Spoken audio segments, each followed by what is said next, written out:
la ambición, el medio ambiente y la política. Las 3 palabras que resumen esta entrevista. Antes que nada te hago una aclaración, y es que esta entrevista la grabamos el 20 de octubre, hace 2 meses desde que estoy haciendo esto, así que primero que nada perdón, y segundo te aclaro de que puede haber algún que otro cambio en alguna que otra opinión de Fran, pero creo que a grosso modo está bastante bien. La entrevista en sí está muy buena, en serio te lo digo, no te lo digo porque la hayamos hecho nosotros, sino que en serio está muy interesante. Habla de muchos temas aparte de estos 3 que te dije, habla de la autoestima, las redes sociales, la comunicación y otros temas más profundos. Realmente te recomiendo mucho que veas la entrevista completa. Si no querés ver la entrevista completa porque no tenés tanto tiempo, que está bien, aunque son vacaciones, pero bueno, está bien, tenés dividida la línea de reproducción en partes. Tipo, si vos tocas la pantalla, básicamente la línea roja de abajo está dividida en todos los temas de los que habla Fran en la entrevista. Entonces, si algún que otro tema te interesa más que otro, puedes ir directamente a ver ese tema. Así que nada, te dejo con la entrevista a Fran Razi, que es espectacular la entrevista, y nos vemos en mi caso en un próximo video. Gracias.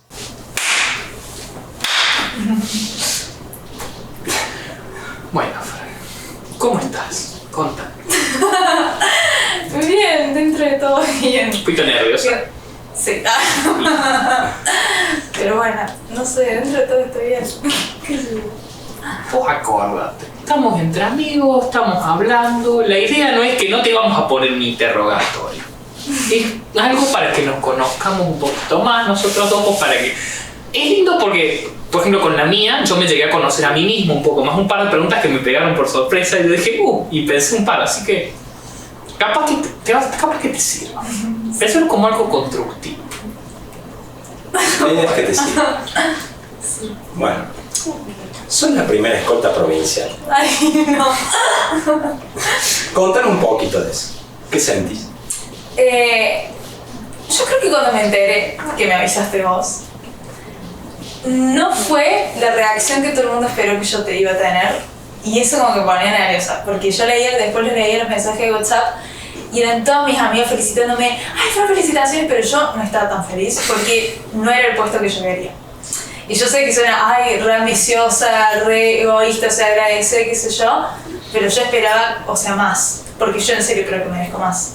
Y enterarme, obviamente, eso es mejor que nada, obviamente, entonces estaría muy mal si no hubiera recibido un puesto ahí, porque bueno, ustedes, mis amigos, son mejor que nadie, todo lo que, o sea, lo que yo deseaba, tener un puesto en bandera, o sea, re sueño de niña, pero lo deseaba.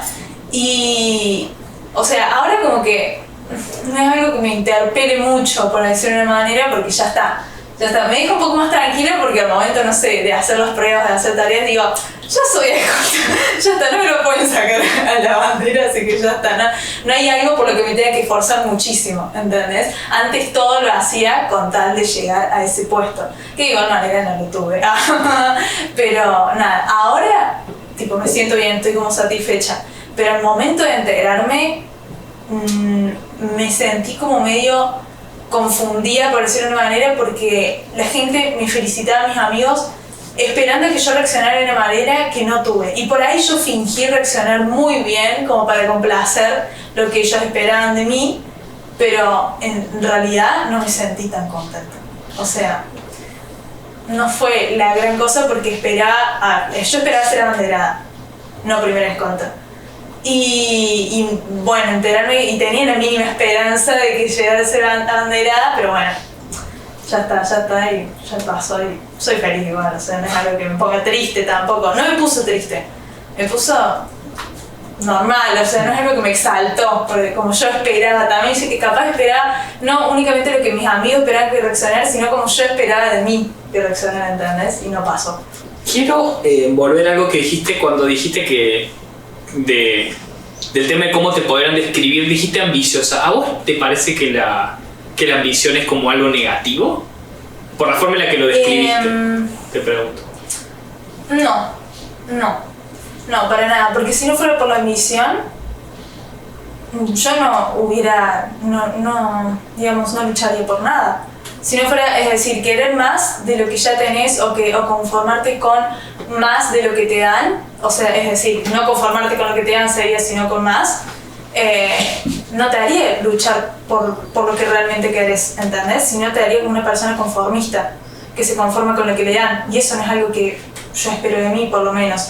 No espero que conformarme, sino ser ambiciosa. O sea, yo en la vida espero ser ambiciosa en serio, pero hasta el punto de conseguir lo que yo quiero. No una vez que consigo lo que yo quiero, lastimarme a mí misma y exaltarme y mágico y querer buscar más y más, hasta llegar al punto de querer buscar poder, por ejemplo, refiriéndome a lo que yo poner a lo que me quiero dedicar en la vida, y eso ya es perjudicial, digamos. O sea, ambición me parece que está bien hasta el punto que conseguís lo que vos querés. Es decir, no conformarte con lo que se te da la vida, siendo que lo que se te da no es por lo que vos luchaste, digamos. Y cuando se te da, seguir luchando por conseguir lo que vos quisiste en un principio. Claro, esta diferencia entre ambición, entre el buscar más, ser más, querer más, de vos, y la avaricia, que es quererlo todo. Totalmente, claro. Eso. ¿Y esa ambición sentís que la tenés desde siempre o en algún momento te llegó? No, a ver... no, puede ser. Ahora que lo pienso, sí. Puede ser. O sea, es que yo pienso mucho con el tema del colegio porque, a ver, como yo te conté en un momento, el colegio lo tenía como algo, una prioridad en mi vida, prioridad número 1, me tenía que ir bien y siempre no me conformé. O sea, para mí era como muy extremista con el tema de las notas. O me iba muy bien o me iba muy mal. Sacarme un 7 para mí era un horror.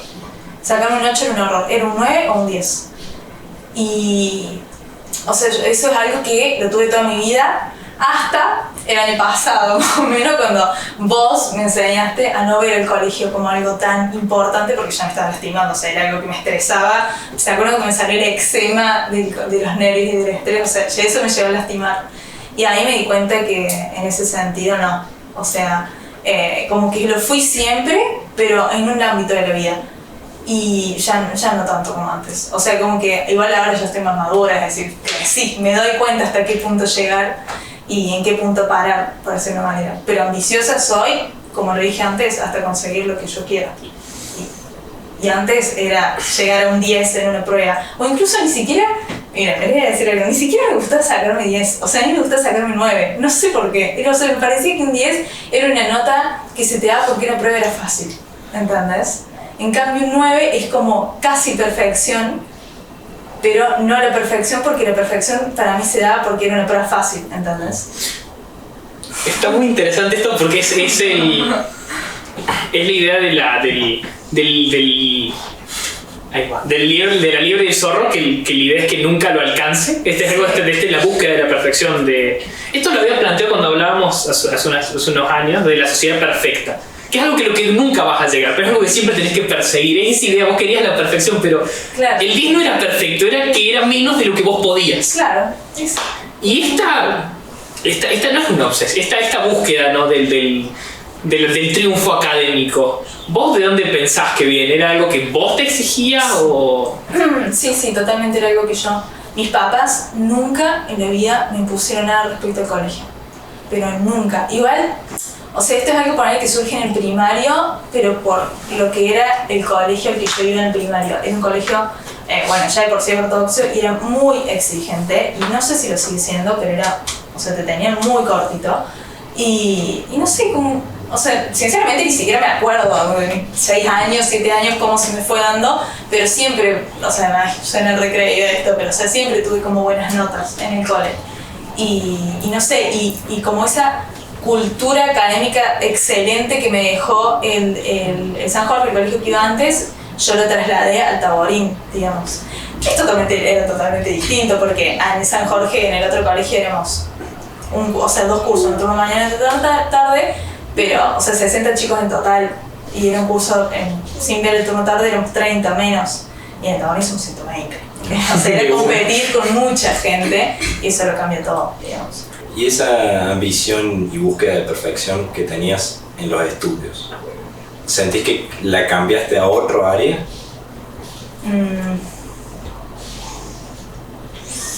Sí, puede ser. Pero, o sea, no es que la cambié, sino que, o sea, es como que a raíz de la perfección que yo buscaba en los estudios, o sea, ahí se me fue, no trasladando, porque sería como cambiar de un lugar a otro, sino como que impartiendo en distintos ámbitos de la vida. En cosas simples, como puede ser armar el PowerPoint de una charla que voy a dar sobre medio ambiente. O sea, tiene que estar perfecto el PowerPoint. Y al momento de redactar la charla, lo que tengo que decir tiene que estar perfecto en lo que a mí me concierne. Es decir, con lo que yo quiero decir y no quiero que falte nada porque no quiero olvidarme de nada. ¿Entendés? Puede ser que se haya impartido en esa forma, pero toda a raíz de toda esta cultura ambiciosa del académico que genera. Una transformación. Claro, por eso de una manera. Y el medio ambiente, Sí. como área de tu vida muy importante. ¿Cómo pasaste de toda tu mente en el colegio a dividirlo, digamos, y llegar al medio ambiente? Fue, o sea, el punto de partida. Yo siempre fui amante de los animales igual. O sea, vos le preguntás a mi mamá, y antes cuando era chiquita sobraba comida en mi casa, en mi departamento, que yo siempre viví con mi mamá, y yo le pedí a mi mamá que guardemos la comida y se la demos a los perros de la calle, ¿entendés? Y era muy chiquita y siempre lo hice, digamos. En ese sentido siempre fue así. Pero, digamos, interesarme en el medio ambiente puntualmente fue cuando me volví vegetariana en el 2019, marzo de 2019, que eso surge por Mora, nuestra amiga, que ella me contó que soy vegetariana y yo ni veía el vegetarianismo. O sea, era algo como que sabía que existía, pero nunca lo vi presente, ¿entendés? Y digamos que de ahí, cuando uno busca por qué hacerse vegetariano, bueno, me había dicho que ella lo hacía por los animales. Y yo dije, mal, los animales. O sea, claro, yo como carne, pero no sé por qué. O sea, ¿qué hay detrás de eso? Y ahí empecé a investigar. La primera razón para ser vegetariana fueron los animales. Y después, siguiendo cuentas de Instagram y demás, te vas, digamos, informando de cómo, digamos, la industria cárnica repercute en el medio ambiente. Y eso me pareció, o sea, cuando yo investigué, me pareció extraordinario, digamos, cómo repercutía eso. Y de ahí, digamos, todo tiene su comienzo en 2019, pero se intensificó en el 2020, en el año de la pandemia en el que estuvimos encerrados en cuarentena. Bueno, ahí me pasaba investigando, pero más que nada internacionalmente, o sea, no sé, pero más, o sea, hace 2 años y pum, y tuvo su auge en 2020 y en 2021, o sea, este año clavado, porque es como, bueno, me uní a Joven por el Clima, secretaria de la FES, de Ambiente y demás. Haciéndote una pregunta, tal vez volviéndolo al 2019, a ese comienzo del vegetarianismo, ¿cómo te sentiste cuando empezó con todo lo que... tanto con vos como a la gente a tu alrededor? Conmigo, bien. O sea, no era algo que me costó, para nada. Porque, a ver, saliendo de la pregunta que me dijiste cómo me sentía, yo nunca comía carne, entonces no fue un gran cambio alimenticio. Pero respecto a sentimientos, me sentía feliz, muy feliz conmigo misma. Porque yo a los animales los amé siempre. Y saber que no estaba contribuyendo más a la industria que los hace mierda, o sea, que les hace muy mal, me hace sentir muy bien conmigo misma. Y me hace sentir muy bien conmigo misma. O sea, es algo de lo que estoy muy orgullosa y quiero ser vegana totalmente. Pero, bueno, tengo que ver con mi mamá, hablar esas cosas. Pero nada, y respecto a la gente de mi alrededor, bueno, siempre están ustedes, mis amigos, que bueno, por ahí jodita, me siguen jodiendo con el tema y qué sé yo, pero mis amigas, pero nunca me molestó que mis amigos me jodan, como que lo vi como algo gracioso siempre, no es algo que me molestó. Ni siquiera me molesta que me muestren una foto de un asado, obviamente me da impresión porque yo sé lo que hay detrás de eso, pero no es algo que me moleste. Y mis amigas re bien. De hecho, a raíz de ello, o sea, justo estaba acompañada de Mora que hacía lo mismo, y después Lucre, que también de un círculo muy cercano, ahora también es vegetariana, como que mis amigas obviamente re bien porque no sabremos juzgar lo que hacen las otras. Y obviamente la Fran vegetariana de hoy es muy distinta a la Fran vegetariana del 2019. Sí, obvio. ¿En qué sentís que cambiaste? Y para dejarme pensar en mi yo del 2019, me estoy ubicando 4º año, la ONU, estoy situando el contexto. Sí, era muy distinta, o sea, ahora que me acordé de la ONU me doy cuenta que era muy distinta. O sea, yo creo que antes no me imaginaba capaz, y creo que tampoco, o sea, no sé si capaz es la palabra, pero no me iba a animar a hacer las cosas que hago hoy en día. Esto de dar charlas tanto virtuales como presenciales a más de 100 personas, no era algo de lo que, bueno, también tiene que ver con la edad, ¿no? Pero no era algo de lo que me iba a animar, es decir, esa fan vegetariana, por decirlo de una manera,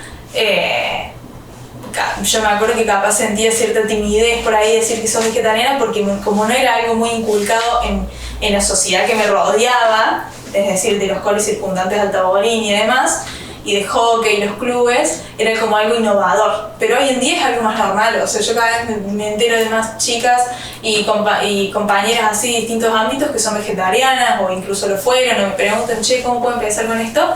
Y es como que me siento más integrada, si le quiero atribuir un término, digamos, a cómo me siento. Pero sí, totalmente, cambiar. Y hablaste que en cuarto no te hubieras animado. Y, por ejemplo, de una charla con 100 personas. ¿Es tanto, o sea, y vos dijiste que era porque era un tema tan nuevo? ¿Vos crees que está un poquito relacionado tal vez con tu propia, con tu imagen de vos misma o con tu autoestima, o era más tu edad? No, yo creo que tiene que ver con la autoestima. Sí, definitivamente. O sea, porque yo por ahí veo fotos de cuarto año o de cuando era más chica y en todas intentaba como taparme la cara, de alguna forma, ¿entendés? Era como que era muy difícil para mí mostrarme y no me animaba capaz a demostrar de lo que soy realmente capaz. Hoy en día busco demostrarlo permanentemente porque quiero que la gente vea de lo que soy capaz, es decir, que digan, eso por ahí igual llega un punto en el que es perjudicial, pero o sea, quiero que digan, wow, o sea, es capa, ¿entendés? No es una boludez que lo que le interesa al medio ambiente, no es una más que busca que deje de haber incendios en Córdoba. O sea, ella realmente sabe, ella realmente se preocupa y realmente está haciendo cosas, ¿entendés? Eso es algo que yo hago ahora. Y en su momento, en cuarto año, yo creo que al no estar tan metida en el tema del medio ambiente, no tenía cómo demostrarlo en un ámbito en especial, salvo en el colegio, por ahí cuando se dan los debates, por ejemplo. Yo me acuerdo que cuando debatíamos ponerle sobre la legalización de la marihuana, yo había sido la única entre 31 personas que había votado en contra. Y eso a mí no me perjudicó nada, por ejemplo. Es más, creo que me hacía sentir feliz conmigo misma por no dejarme llevar por lo que el resto votaba, ¿entendés? Y en ese sentido, o sea, siempre vincular al colegio porque es el ámbito en donde uno puede demostrar, donde yo lo puedo demostrar en ese momento porque es donde estaba rodeada de gente de mi edad. Hoy en día lo puedo demostrar en muchos más ámbitos, en conferencias, bueno, en las FES o lo que sea.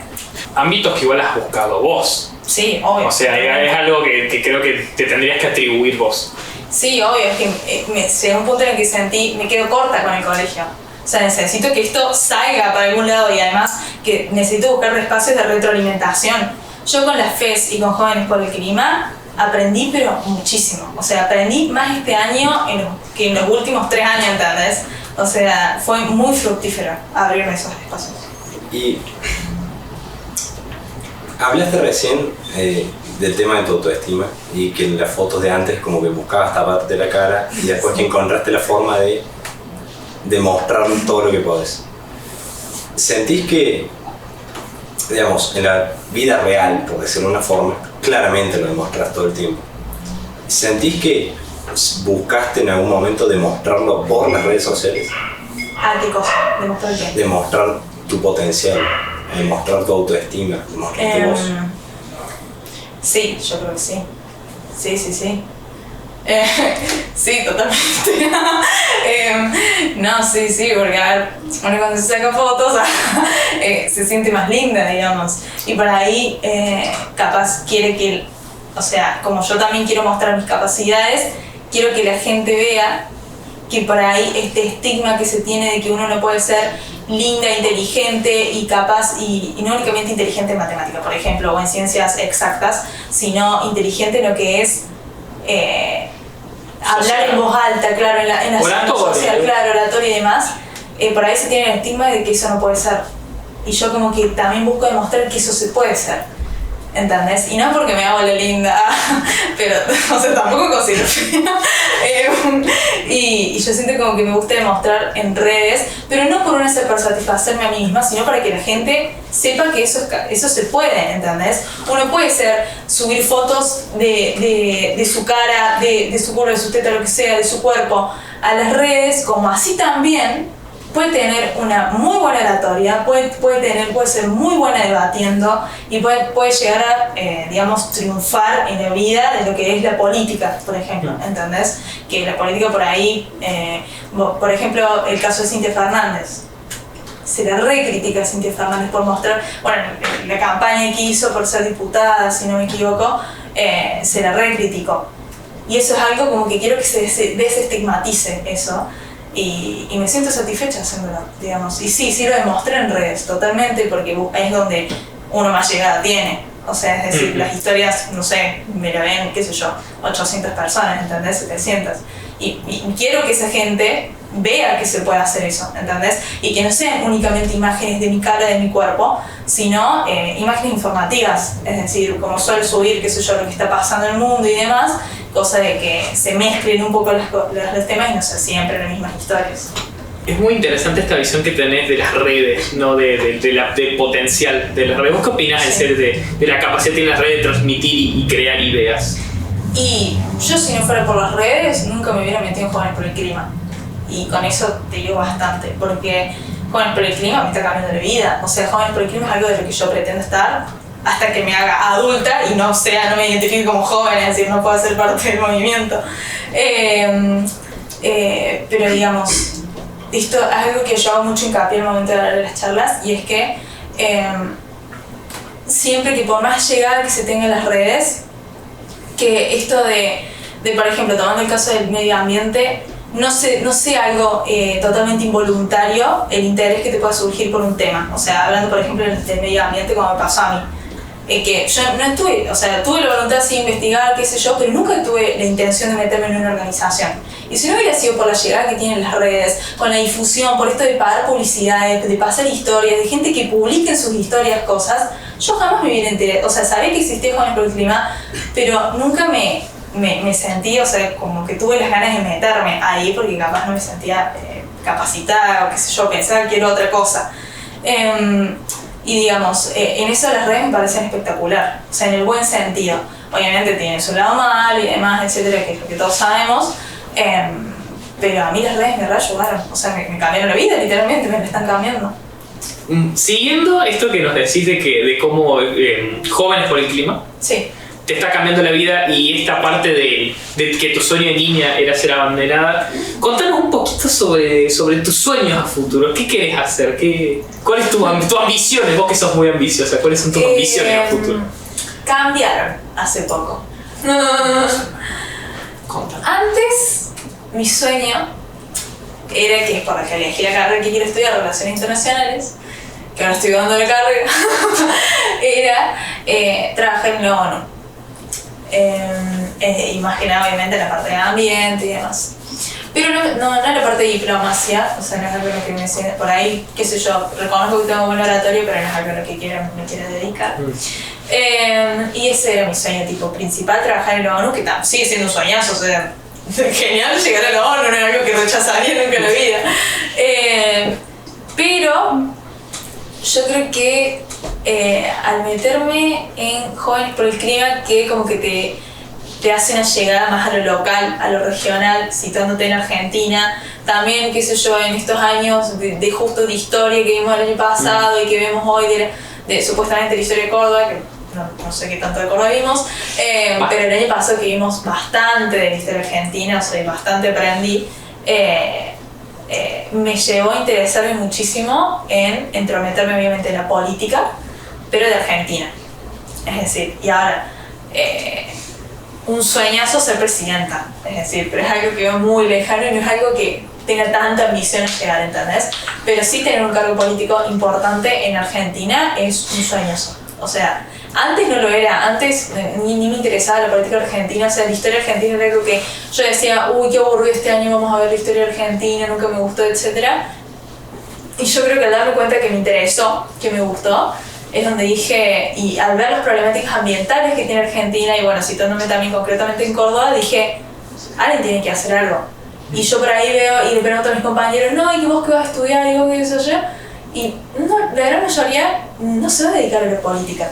Y por más que uno le tiene estigmatizada la política, qué sé yo, por la política se dan los cambios. Es decir, uno puede exigir desde abajo, desde los movimientos sociales y demás, que se haga algo en la provincia respecto a la situación ambiental, pero los que tienen la decisión final son los políticos. Y ver que mi entorno, que bueno, son bastantes ambientalistas, no se están vinculando tanto a la política, me hace ruido y digo, bueno, alguien lo tiene que hacer, y o casualidad a mí me reinteresa el tema y me encantaría hacer algo, digamos, y dejar como una cierta huella, por decirlo de una manera, y cuando sea vieja estar satisfecha de lo que hice, ¿entendés? Algo que me parece muy interesante en esto que vos decís de que te empezó a interesar de la historia y la política argentina. Sí. Y eso es algo que, por ejemplo, a mí también me pasó, que eso de dejar ver pasando el charco, viste que siempre es todo afuera, todo. Sí. Y es como que en un momento te pasa algo. En mi caso fue no solo Quinto, sino fue un montón de que yo averigué de la historia argentina, de que te ponen los pies en la tierra. Es como, claro, mira adentro, mira Argentina, mira lo que somos, sí, mira lo que representamos.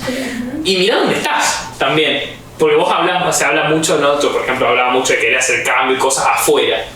Sí. Pero también podés estar acá, ¿entendés? Sí. Y cambiar cosas acá. Y otro tema que a veces me parece muy interesante, esto de la que la política está estigmatizada. Sí. ¿Vos creés que hay que desestigmatizar la política? Me cuesta mucho esa palabra. Sí, totalmente. O sea, es algo de lo que hablo mucho y hago hincapié siempre que tengo la oportunidad. Me encanta decir que se tiene que desestigmatizar la política, porque es algo que se ve como algo muy partidario.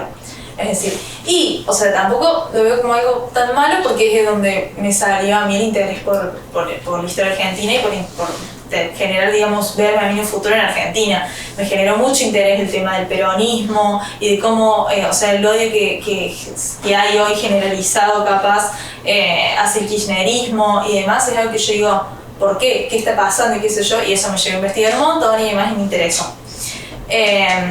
Y de ahí, o sea, con esto que yo investigo, que uno sabe publica, o sea, desde el público conocimiento. Claro, desde el público conocimiento, es como que se ve a la política algo muy partidario, y es algo que hablamos mucho en filosofía, y es un tema que tenemos muy presente, por lo menos en las últimas clases, y yo lo disfruto muchísimo a esas clases. Puede ser que no participe mucho y demás, pero escucho muy atentamente, y todos los archivos que nos da el profe que nadie tenía ganas de leer, yo me los leo y los imprimo y los quiero tener en mi casa para toda la vida, ¿entendés?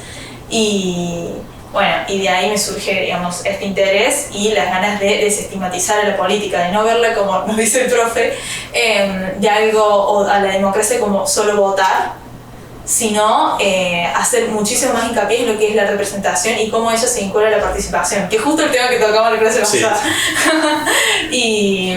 y nada, o sea, con desestigmatizarla siempre hago referencia a sacarle este odio partidario que hay, y bueno, hoy en día con lo que son los libertarios, el macrismo y el kirchnerismo por otro lado, y bueno, el peronismo, que es como algo que engloba, por decirlo de una manera, porque es estos tres partidos o estas tres visiones, estas tres personalidades, siempre se habla del peronismo.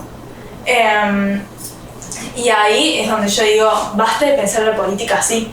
O sea, porque así la gente van a lograr que la gente no se quiera entrometer en la política, y la política es la solución a todo. O sea, para mí la política realmente es la solución a todo, y no viendo la política como algo de tener un cargo en el gobierno, sino en el colegio, levantar la mano y decir tu opinión es hacer política, realmente, porque vos llevas a que el resto diga, mira lo que opina che, pero yo opino otra cosa, y haces que otro levante la mano y te contradiga o opine más sobre lo que vos decís. Y así va formando, es un espacio de retroalimentación formativa, digamos, que hay incluso en tus propios compañeros. Y por ahí uno no sabe que eso es política, ¿entendés? Por ahí yo noto, conociendo más a mis amigas, por ahí ellas no se dan cuenta que levantando la mano, diciendo su opinión y viendo que otro le responde levantando la mano, ellas no saben que eso es hacer política. Y eso es algo que yo quiero que se note, digamos. Que no para hacer política tenés que tener un cargo político. No es necesario hacer eso. O participar, o estar en un movimiento social, o ir a una movilización, una huelga, lo que sea. Volviendo a esto de que es político levantar la mano y participar en clase, yo y muchísimos pensadores posmodernos que me parecen que no sé quiénes son, ven a los humanos como seres inherentemente políticos, y eso implica que cualquier acción que hagamos es política, existir es político, ser quien sos en el contexto que tenés es político. ¿Vos concordás con eso? Sí, totalmente. O sea, ya con hacer esta entrevista estamos haciendo política, porque yo estoy exponiendo lo que yo pienso y ustedes están perdiendo el miedo de hacerme estas preguntas a mí y de opinar ustedes en voz alta lo que piensan respecto a lo que yo digo. O sea, es como vengo diciendo, un espacio de retroalimentación también, porque ambos nos estamos citando lo que uno dice y nos estamos respondiendo. Y eso es hacer política. O sea, son como mínimos actos cotidianos que por ahí yo siento que yo lo noto, vos lo notás, vos también lo notás, pero no sé, como que mi círculo más cercano, yo veo que no se dan cuenta de eso. Y eso es algo que yo quiero que se visibilice, ¿entendés? O sea, que estas mínimas cosas son hacer política. Volviendo a una cosa de una clase de filosofía, que no sé si te la acordás, fue esto de la idea de las formas de pensar. Sí.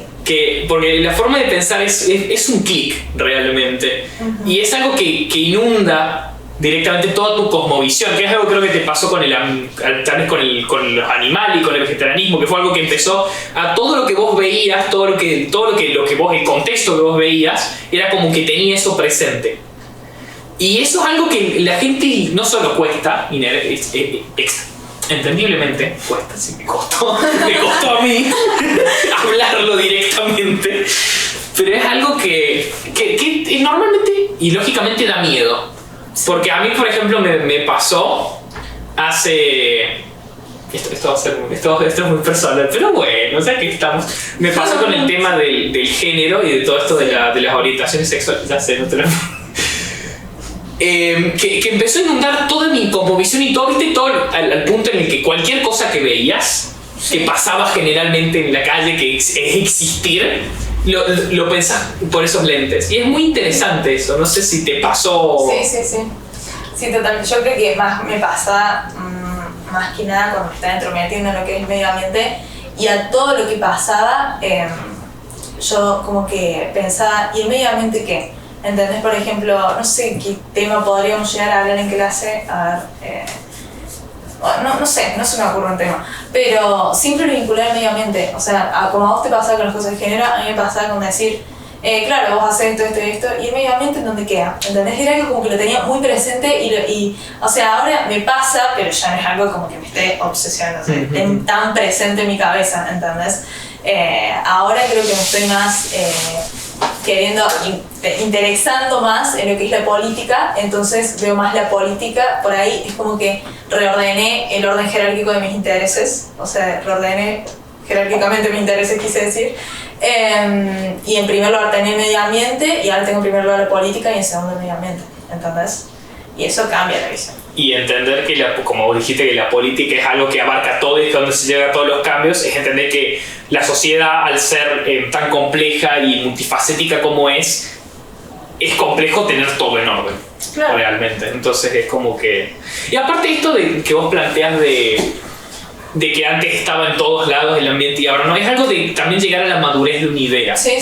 No evidentemente la madurez personal, sino cuando una idea toma forma dentro de uno y uno la comprende mejor personalmente, que empieza a ver las cosas con más perspectiva, tal vez. Sí. No, sí, totalmente. Es decir, o sea, verlo políticamente te abre la cabeza. O sea, a mí me abre la cabeza, era como que estaba muy fijada en el medio ambiente, no, que lo están destruyendo y qué sé yo. Y ahora con la política uno se da cuenta de la diversidad de opiniones, la diversidad de visiones, que era algo en lo que yo estaba muy cerrada. Y por ahí antes, cuando yo debatía con alguien, era muy cerrada mi posición y no dejaba que me influenciaran con nada, no me cambiaba la posición en nada, y ahora yo sí, o sea, ahora con la política, al entender que la política lleva eso al espacio de, bueno, como vengo diciendo, la retroalimentación y escuchar al otro y demás, me doy cuenta que no todos van a tener la visión ambientalista que yo buscaba, porque ya no lo busco más, que el resto tenga, ¿entendés? O sea, ya entendí que eso es muy poco probable que pase, y eso eso me lo llegaba a hacer entender la política. Y la política también es muy inestable, más que todo acá en Argentina. Tipo, sí. Como que todo el tiempo están pasando cosas y sí. A veces son la misma y a veces son distintas. Sí. ¿Y no sentís que eso también te afecta o encontraste la forma de hacer que no te afecte? O sea, hablando concretamente de Argentina, las cosas que yo me entero es el típico meme, estoy aburrido y me parece la bandera argentina, no, lo estabas. Es como que yo siempre las cosas que pasan, por ahí porque soy pendeja todavía y o sea, lo que pase en economía no es algo que me afecte directamente, ¿entendés? Por suerte estoy en una posición social en la que no me afecta directamente si sucede algo negativo respecto a la economía. Eso es lo que pasa a mis papás. El problema de mis papás por ahora. Entonces, cuando yo me doy cuenta de esta inestabilidad, no es algo que me genere odio o demás, salvo que se vea una opinión fuerte en contra del cambio al medio ambiente. Ahí sí, es obvio, porque bueno, ya está saltando con mis dos intereses y es como algo que yo ahí salto. Pero con esta inestabilidad generalizada, o sea, de cosas generales, no es algo que me haga mal, o sea, no es que me entristece o me frustre lo demás, sino que me da más, me incentiva, digamos, creo que ahí se refleja esta personalidad ambiciosa que tengo en cierto punto, me incentiva a querer averiguar más y más y más, porque siempre que quiero averiguar de algo que pasó, busco las dos posiciones, es más, no me quedo con lo que opinan los que suelen estar de mi lado, ¿entendés? Por ejemplo, pasa algo negativo respecto al medio ambiente, por ejemplo, los incendios. No busco la opinión que van a tener los ambientalistas porque ya lo conozco y ya lo sé y yo sé que están mal los incendios. Busco, o sea, trato de investigar noticias, entrevistas, discursos, lo que sea de la gente posible para provocar incendios, como puede ser el avance de agronegocio. Entonces busco empresas que están relacionadas a ese y busco cuál es su opinión, ¿entendés? Y entender los dos, porque entender las dos visiones. Y eso creo que ayuda a tu proceso madurativo respecto a la política. Y es algo muy importante, porque no es algo que esté muy presente y es muy necesario que esté, ¿entendés? ¿Y cómo haces para abrirte de esa forma de tener una mente abierta al escuchar al otro? Y es algo que antes, bueno, como les dije, no tenía para nada. O sea, antes me pasaba más que nada cuando estaba muy presente en 2018 con el aborto. Tenía la cabeza cerradísima con ser pro vida y demás. Y como que nunca me interesó. O sea, tomo este ejemplo porque es con lo que me identifico con la pregunta que vos me haces. De cómo me llegué a abrir tanto. Porque antes, digamos, era muy cerrada con lo que yo pensaba respecto al aborto y no buscaba, ni siquiera me interesaba lo que el resto, los pro aborto me dijeran, ¿entendés? Y hoy en día, bueno, no hoy en día, pero ya el año pasado y demás, cuando se promulgó finalmente la ley, creo que fue en esa etapa en la que yo me llegué a abrir y querer investigar, bueno, cuáles son sus argumentos. Y ahí hay argumentos que yo entiendo y demás, pero me enorgullece saber que entendiendo ambos lados, entendiendo más que nada su lado y habiendo investigado tanto de lo que es, bueno, el feminismo, me siga, digamos, en mi posición. Porque eso me hizo entender que, bueno, sí, estaba equivocada tener la cabeza tan cerrada, pero por lo menos, o sea, eso no me estaba engañando a mí misma. Es decir, a pesar de tener la cabeza tan cerrada, hoy en día, conociendo ambos lados, sigo pensando como lo pensaba. O sea, no tan extremista y cerrada a la idea de lo que ellas me plantean, sino sabiendo los dos lados, quedándome en mi posición de igual manera. Hace un par de semanas vos te confirmaste. Contanos, ¿cómo viviste la idea de la confirmación y el rito? Yo chocha, porque yo me hice la comunión. Yo sé que van a decir, como te estás confirmando, se hiciste la comunión. Yo le pregunté a Chumbi, nuestro profe de catequesis de colegio, por decirlo de una manera, y me dijo que no hacía falta, digamos, tener la comunión porque no era un sacramento. O sea, no sé qué me habrá explicado, pero fue hace mucho. Y yo creo que lo que más me emocionaba era que por fin iba a recibir, digamos, un sacramento que fortaleciera más el vínculo que yo tengo con Dios. Es decir, yo soy católica religiosa y demás, pero toda mi vida me hizo ruido el hecho de no estar comulgada. O sea, porque yo digo, ¿qué tan católica soy? ¿Qué tanta fe tengo en Dios? Si no estoy... Perdón, esto no está grabando. Dice, aviso, error del servidor, reinicie la cámara.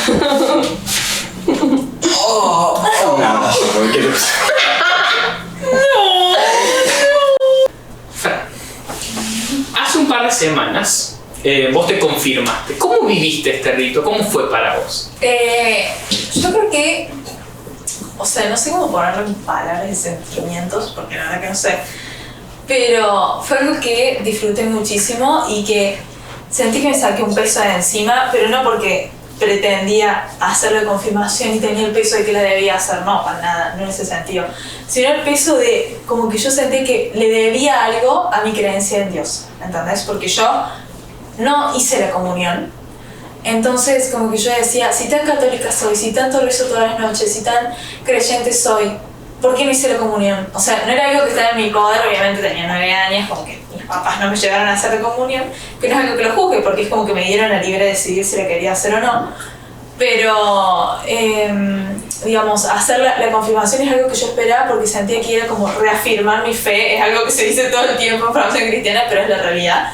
Era como reafirmar mi fe y sentirme bien conmigo misma por finalmente, en serio, tener un sacramento más además del bautismo, que cuando uno bebe no es consciente, que trata, digamos, la creencia que yo tengo en Dios y bueno, la religión en el catecismo.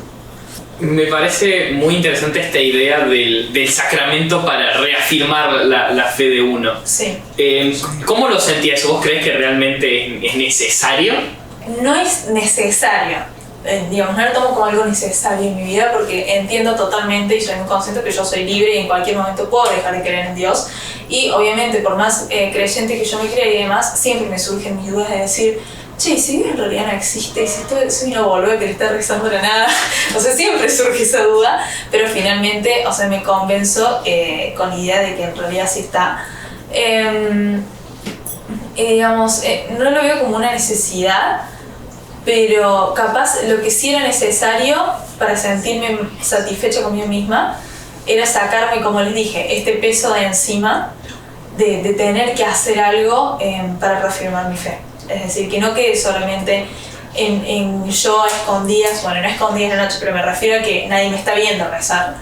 No quede solo en eso, sino saber que no quiero decir que el resto sabe, sino como que hay algo, o sea, hay un sacramento que yo hice que reafirmó mi fe, ¿entendés? O sea, hay algo que me llevó a finalmente no únicamente rezar, sino también, digamos, comunicarme en cierta forma con Dios que no estoy usualmente, no hago usualmente, ¿entendés? Porque, a ver, siempre quise, por ejemplo, probar la hostia. Pero yo no probé la hostia hasta hace una semana, chicos, hasta que hice la confirmación. Y era algo que está tan normalizado en mi ambiente, porque yo iba a misa y demás, y comía la hostia, pero yo no lo hacía porque sentía, no, si yo nunca hice la comunión, yo no puedo comer la hostia. O no sé si estaba bien lo que yo pensaba, pero como técnicamente no. Claro, bueno, está bien entonces que no lo haya hecho. Pero, y como que, además que siempre le quise probar y ver cómo era la sensación, porque todos decían que era una sensación rara, como que quería sentirme bien al ir a misa y estar dentro de la fila que come la hostia, ¿entendés? Es algo que siempre quise hacer y ahora que con la confirmación puedo, y por primera vez probé la hostia me sentí muy bien conmigo misma, digamos. Y no sé, no lo tomo como una necesidad, pero sí era necesario sacarme ese peso de encima. Ahora ya no sé qué necesidad tengo, lo de hacer a casarse, que es el próximo sacramento.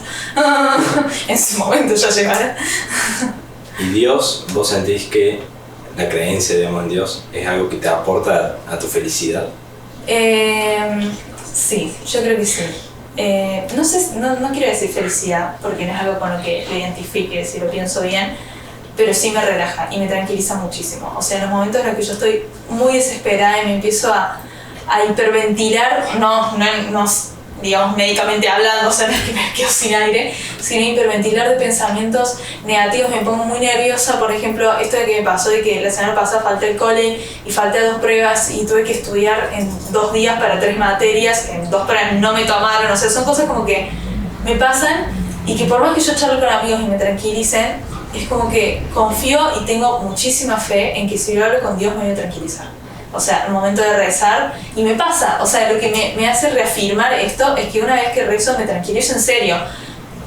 Uno lo puede ver como sí, Dios hizo lo suyo, te escuchó y te calmaste, o lo puede ver como que te convenciste con la idea de que lo rezaste, entonces ya está, vos misma psicológicamente ya dijiste, ya lo recé, ya se me pasó. No lo veo yo así, obviamente, porque creo en Dios y creo que en serio me escuchó. No meramente Dios, sino María, porque es con la que yo le dirijo digamos, mi plegaria al rezar, porque bueno, no sé, lo siento como más cercana, no sé. Pero no sé, eso, o sea, no es algo que me lleve felicidad, sino que me tranquilice saber que hay alguien escuchándome y que en serio pueda hacer algo por eso. O ayudarme a cambiar lo malo que me está pasando, digamos. Hago muchas cosas acá interesantes. Creo que una es que hubo acá un par de cosas que dijiste, no sé. Y volviendo a esto de la política y todo eso, o sea, no es volviendo a la política, pero tomando toda la entrevista, ¿vos creés que es tan importante cuestionarnos toda nuestra vida constantemente y saber todos los por qué, de por qué hacemos las cosas, por qué estamos? Yo creo que te morís si te cuestionas todos los por qué, obviamente, pero entiendo a dónde querés ir.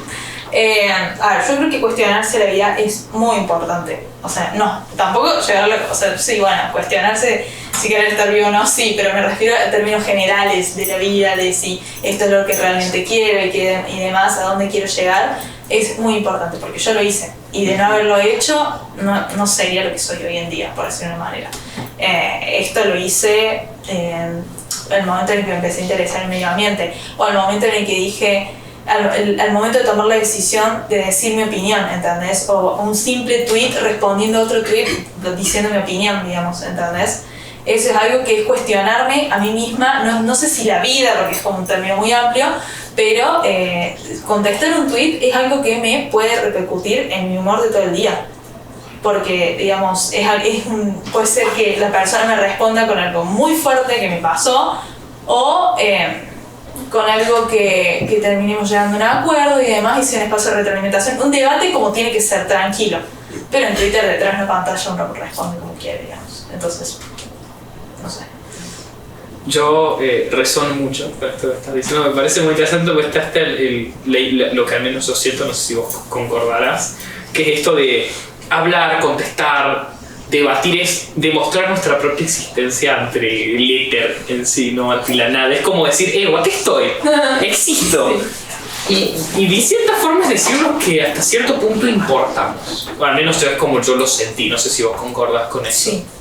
Sí, totalmente, porque por ahí hay un montón de cosas que si no fuese por las reglas, esto de que vos decís de hablar como nada capaz, si no fuese por las redes hay opiniones que si no, yo no las digo y me las guardo para mí, porque nunca se da el espacio para charlarlas, ¿entendés? Porque son opiniones que si no surge el tema no las hablas, ¿entendés? O es muy raro que surge el tema. Entonces, digamos, el espacio que se te da en las redes de comunicación, que son los debates, digamos, porque como se suele dar más que nada en Twitter, me parece que es muy importante, digamos. O sea, uno puede sentir que está dando para nada, porque por ahí uno le responde un tweet a un bot.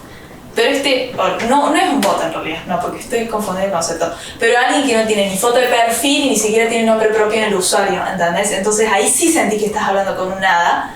Pero ese nada en realidad es una persona porque te contesta bien, o sea, te contesta como realmente fuera una persona, entonces te da ganas de seguir respondiendo. Y eso te genera el incentivo de en la próxima vez no decir, no, pero este tiene un nombre de usuario cualquiera, chavo, no le respondo. No, porque la otra vez lo hice y me respondieron bien y se generó un debate fructífero. ¿Por qué no hacerlo ahora? Y ir probando y ver si sale bien o sale mal, es decir, si te contesta bien o te boludea o te empieza a recibir muchos likes su respuesta y te hace sentir como que sos una boluda y demás. Fran, tu oratoria es increíble. No sé si sos consciente de tu oratoria. Eso es increíble, es impresionante. Primero arrancas el tema. Pensás, vas a tu memoria y a tus sentimientos. Pues miras para abajo. Cuando miras para abajo vas a los sentimientos. Puede ser. Después empezás a explicar desde un inicio. Llegas a un punto clave en el que de repente desarrollaste un concepto, de repente lo cerrás y haces como un resumen de lo que acabas de decir. Sí, es que, o sea, eso del resumen que yo hago al final me doy cuenta que lo hago igual. Porque como que siento que por ahí me voy de la idea y odio cuando la gente termina de cerrar una idea, digamos, diciendo, y bueno, nada, eso quería decir, ¿entendés? No sé, detesto que la gente haga eso. Entonces yo digo, no quiero ser esa gente y digo, para que eso no pase tenés que cerrar tu idea y decir, terminar lo que querías decir y ahí tirar. Es decir, ¿a qué voy con todo esto? Decir a qué voy en pocas palabras, claro. Algunos conector y resumir la idea. ¿Y de dónde te sale eso? ¿Algún familiar o algo? ¿O vos simplemente No, yo. O sea, yo con eso, o sea, me doy cuenta de que, o sea, todo lo que yo soy hoy en día respecto a la política y, bueno, el oratorio y demás cosas, son cosas que yo me formé sola. Obviamente tengo una familia re presente, de amigos re mil presentes y demás, pero en lo que compete el crecimiento personal, es algo que yo hice yo sola. O sea, está bien que en distintos ámbitos intervienen los amigos y demás, en el sentimental, qué sé yo, lo que te pasa con un chico, que tu amiga te aconseja y demás, pero es un crecimiento totalmente personal mío, y yo creo, por ejemplo, que la Vale, mi mejor amiga, si tengo que nombrar a alguien, es la única persona que puede intervenir en ese crecimiento personal que yo tuve. O sea, ni siquiera mi familia, por decirlo de una manera. O sea, mi familia me requiere, me rebanca y todo, pero yo creo que ella es la que en serio me acompañó y es consciente de todo lo que yo hice y me ayuda y me incentiva a seguir haciéndolo y me lo reconoce. Y que me lo reconozca es, digamos, algo que por ahí hace falta, pero que tu familia capaz no lo hace, ¿entendés? Y nada, pero digamos, esto del oratorio y demás, volviendo a tu pregunta, no es algo que intervino alguien puntualmente, sino que lo hice yo sola, pero en conjunto a la Vale. ¿Querés darle un abrazo?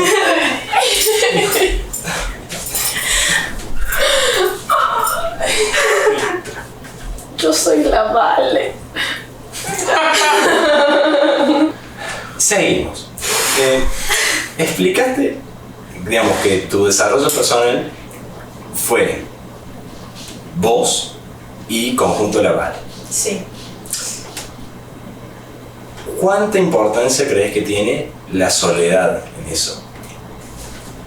Yo creo que tiene, o sea, en mi caso, muchísima, porque no sé, o sea, yo realmente me considero una persona muy, pero muy independiente, extremadamente independiente, o sea, nunca ningún tipo de relación. Yo creo que la única relación que realmente, bueno, además de dependencia económica de mis papás y demás, de amor y demás, yo creo que los momentos de estar sola es en donde se da mi crecimiento personal. Es decir, obviamente también se da en contextos distintos, en donde va y viene y demás, y conoce gente y qué sé yo, pero mayoritariamente se da en soledad. Es decir, es cuando está en soledad, es cuando se anima capaz, no hablar en voz alta porque no es algo que hago muy seguido, pero realmente pensar tranquilo, tirar en la cama y decir, wow, fui capaz de hacer esto. O sea, realmente es cuando me doy cuenta de la confianza que puedo llegar a tener en mí misma. Y acá también voy a intervenir un poco más de la autoestima, ¿no?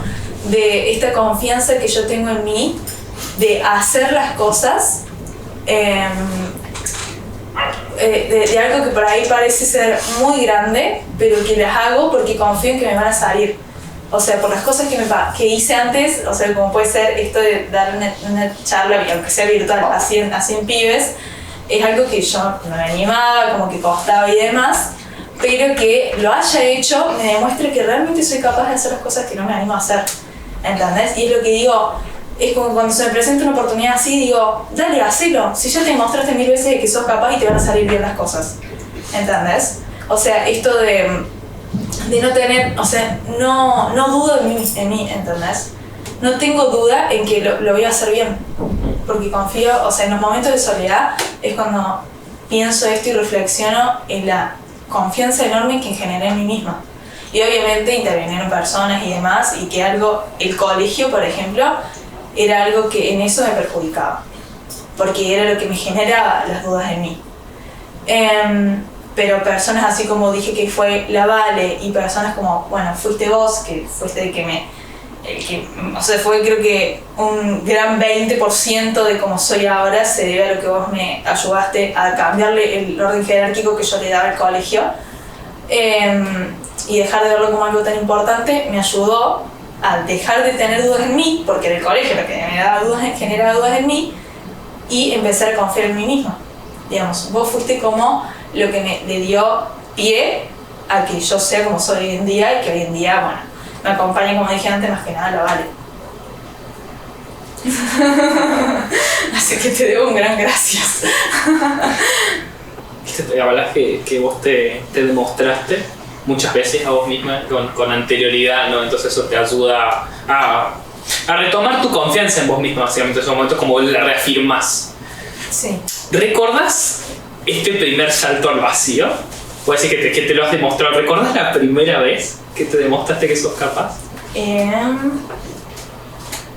Ahí está. Yo creo que se dio el primer salto fue finalmente aceptar el cargo en la FES. Porque yo me acuerdo patente que fue algo que el Aki me lo dijo así una y que me habló, Cande, una compañera que ahora la requiero, pero en ese momento yo desconocía totalmente ese ambiente, no conocía a ningún otro colegio fuera de zona sur que rodean Alta Borín.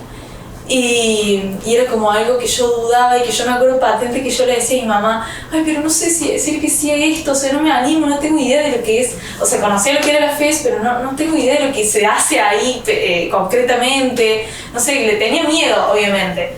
Y decir que sí, finalmente fue algo que dije, bueno, ya fue, sí, qué sé yo, probemos, de última, dejar el cargo, ando a saber.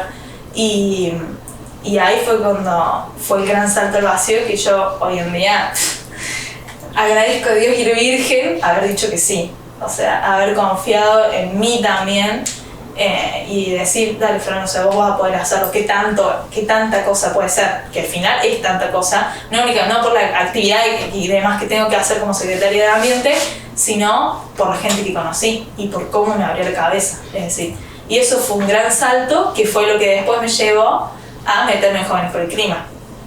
Y así con las demás actividades que se te proponen en Jóvenes por el Clima, que yo les voy diciendo que sí, tomando como ejemplo esto de la fe y demás. Bueno, Fran, fue un gusto tenerte. Antes de cerrar, me gustaría preguntarte qué te hizo sentir la entrevista. Si sentís que te sirvió, si fue algo no solo constructivo, sino si algo que lo que sentiste que te abriste o conociste algo mejor de vos. Sí. Yo creo que, o sea, me sentí bien porque son temas que, como en algún momento mencioné, que si no se daba una ocasión en especial ni surgían y no iba a tener la oportunidad de decir en voz alta esto, digamos, y que por ahí, no sé, siempre surge la necesidad de querer abrirse uno y no poder hacerlo porque no se dan estas charlas cotidianamente, ¿entendés? O sea, esto no suele surgir. Y además me recibe porque o sea, siempre se da la oportunidad, volviendo a la conferencia, perdón, Roge, de tener entrevistas, conferencias de prensa, hablar en radios, pero yo nunca me animé. O sea, seguía sin animarme hasta hace una hora, no sé cuánto de cosas, pero me doy cuenta que las entrevistas, o sea, cuando se te da el contexto tranquilo y familiar, se pueden hacer. Así que no únicamente me sirvió como un aprendizaje en ese sentido de, digamos, de poder ventilar cosas que yo antes no tuve la oportunidad de hacerlo, por ahí sí, pero muy de manera suelta, y no en profundizarlo, sino también me dio la confianza de ahora, terminando esto, en la próxima entrevista que se proponga en esta organización, decir que sí, que yo voy. O sea, literalmente, o sea, que eso también va a cambiar en cierto punto mi vida, porque es algo en lo que yo quiero también estar que esté presente en mí. Creo que podemos mandar el mensaje para los que estén viendo esto, de que hace bien, tipo, de vez en cuando abrirse y hablar en voz alta de lo que uno siente, más que todo con gente de confianza. Es un momento bonito. Más allá del valor que pueda tener, si lo pensás de forma materialista, es un momento muy bonito, es un momento emocionalmente muy profundo, donde conectas mucho, más allá de pensar la idea del profundo, es como estar ahí y hablar y abrirte, es como es complejo, pero es hermoso. Claro, nosotros hacemos esto con la gente que queremos y además la gente cercana a nosotros. Pero vos podés estar viendo esto en tu casa, no conocernos, habernos descubierto por cuestiones de la vida y podés tratar de hacer esto de alguna forma. Y creo que con intentarlo, aunque sea una sola vez y se dé una ocasión, aunque sea un poquito relacionada con esto, creo que puede servir. Pues muy bueno. Sí, no pienses inherentemente en grabarlo y subirlo. No hace falta, no es una necesidad de mostrárselo al mundo, sino a veces decirlo en voz alta, hacerlo solo, decirlo en voz alta y exteriorizar lo que uno siente y lo que uno vive y lo que uno piensa es un proceso muy importante. Le damos forma a lo que pensás y a lo que sentís. Es como... Totalmente. Es claro. Bueno, gracias.